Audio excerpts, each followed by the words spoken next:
Nagtala ng malaking tagumpay sa kampanya laban sa kriminalidad ang Masbate Police Provincial Office matapos ang matagumpay na pagka-aresto sa Rank 3 Regional Most Wanted Person dakong alas 9:30 ng umaga kahapon February 3, 2026 sa PUB Corpus, Masbate. Ang narestong akusado ay kinilala sa alias na Joshua, hustong gulang, laki, may asawa, magsasaka at residente ng bayan ng Esperanza, Masbate na nakalista sa e-warrant system ng PNP. Isinagawa ang operasyon ng pinagsanib na puwersa ng PUB Corpus Municipal Police Station bilang lead unit katuwang ang PIU Masbate, Masbate 1st and 2nd Provincial Mobile Force Companies, Intelligence Group, ISOD, Esperanza MPS at RIU-5 PIT Masbate. Isinagawa ang pag-aresto sa bisa ng warrant of arrest and issued ni Honorable Judge Teofilo Barriaga Tambago, acting presiding judge ng RTC 5th Judicial Region Branch 49 na may petsang January 9, 2025 para sa kasong murder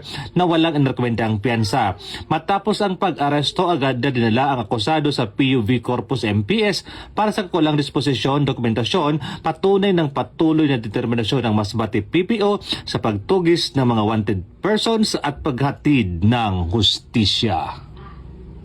Mula dito sa Bicol Region, ako ang Police News Network Correspondent, Police Staff Sergeant Merculito Pilibin, Diliger, alagad ng batas, tagataguyod ng Balitang Pulis.